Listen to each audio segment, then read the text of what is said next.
Hi, I'm Adam. If you don't know me, I make self-improvement videos where I share the advices I've learned through my self-improvement journey and I try to help you progress in that. So today we're going to talk about reducing screen time. Now you probably have quite a high screen time, I think, because most people have 3 hours or 4 hours daily, and knowing you, I think you have 6 or 7 hours. Now I did too.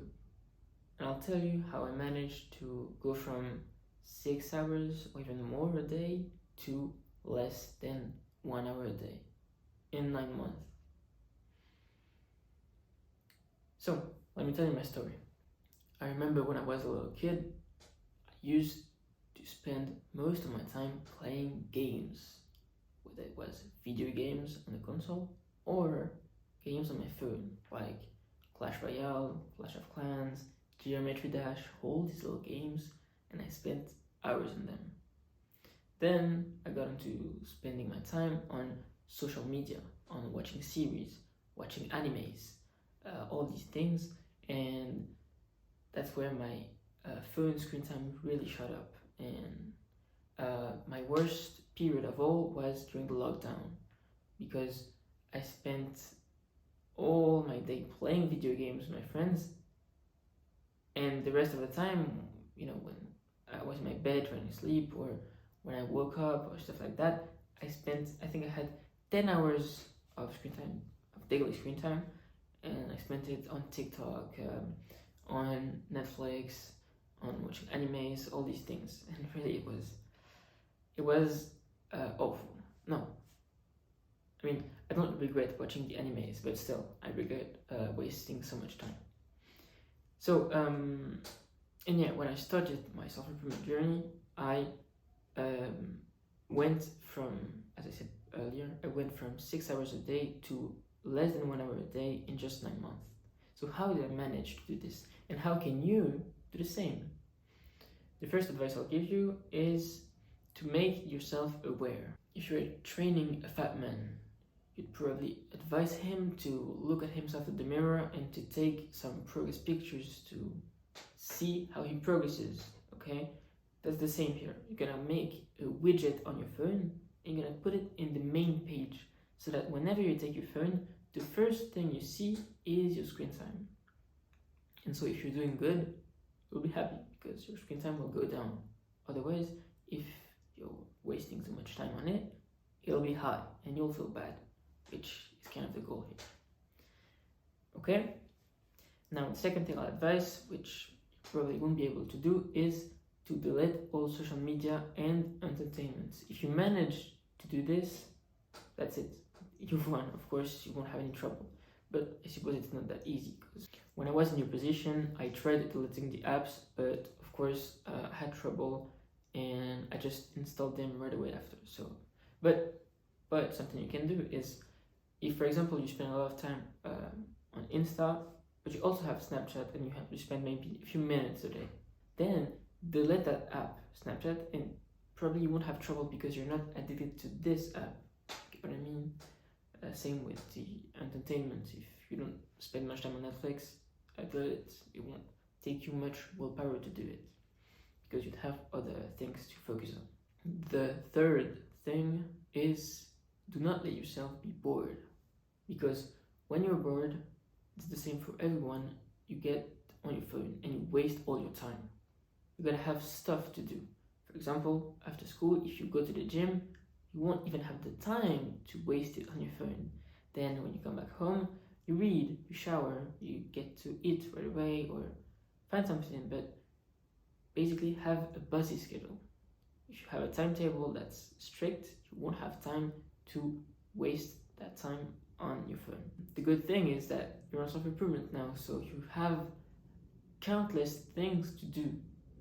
You have no way to be bored, because on self-improvement you always have something to improve on, okay?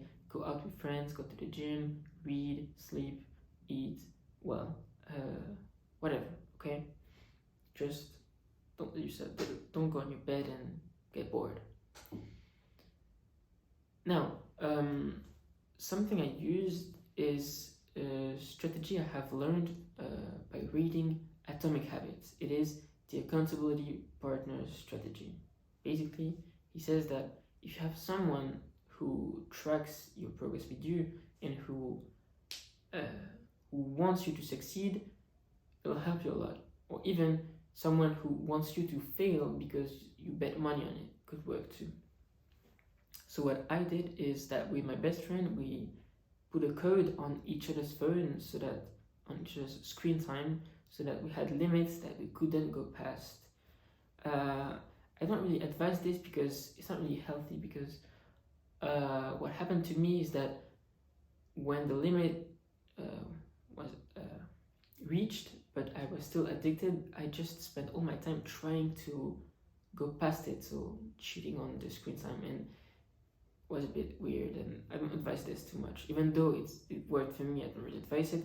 What I advise is to have someone, your family, your friend, anyone, who can be your accountability partner, and who will just check up with you every week, and who will put limits on your phone based on your current state of what you struggle with and everything, and yeah, who will just help you, but no need to put a code and to do weird stuff. No need for that. Just have someone checking up with you or progressing with you. It would be ideal if you can find that person. Now, the main trouble I have encountered when trying to reduce my screen time is scrolling feeds, whether it was YouTube Shorts, TikTok, or Instagram Reels. These things are way too strong. Really, they're just too strong. When even now, if I were to put myself in front of this, I can't help but be mindless, and it's just too stimulating. So really, the advice I give you with this is to find a way to never face these things. For example, on YouTube, you can deactivate your watch history, and you won't be able to see any shorts anymore. For TikTok, honestly, there's no excuse just to let it, because there's nothing to see else than distracting you. So delete it if you can. Otherwise, just try and limit, okay? And for Instagram, then might be harder. Just you'll be able to reduce it with time. But really, scrolling feeds are evil. They're the biggest trouble you'll have, I think. Okay, the last advice I'll give you is something sleep related, because it will help you sleep much better. It is that you gotta charge your phone at night if you can, or just put your phone very, very far from your bed, as far as you can actually, because sleeping with your phone and waking up with it are the two of the worst things you can ever do for your health, for your screen time, for your addictions, for your progress, your work, everything. Just never do that. Simple. Put your phone as far away as possible. And you're probably gonna say, because you're dumbass, you're gonna say, oh, but I need an alarm. Like everyone tells me this. Bro, just buy an alarm. It's not like it's expensive or anything. Just do that and you'll thank me later. Honestly, do not sleep with your phone. And do not wake up with it. Never. Okay, so I've gone through 6 advices that help me reduce my screen time. So if you have any questions or any advice you want me to give you, please comment it below and I'll answer it when I can. If you enjoyed the content and like to support the channel, please consider subscribing and liking the video. Now, if you want to progress very fast, I do one-on-one coaching where I could give you practical advices on your self-improvement journey. So if you're interested in that, click the link below right now. A last thing I'd like to say is that if you're ever feeling like things are too hard, remember that it is not supposed to be easy. Otherwise, everyone would be doing it. Alright, see you in the next one.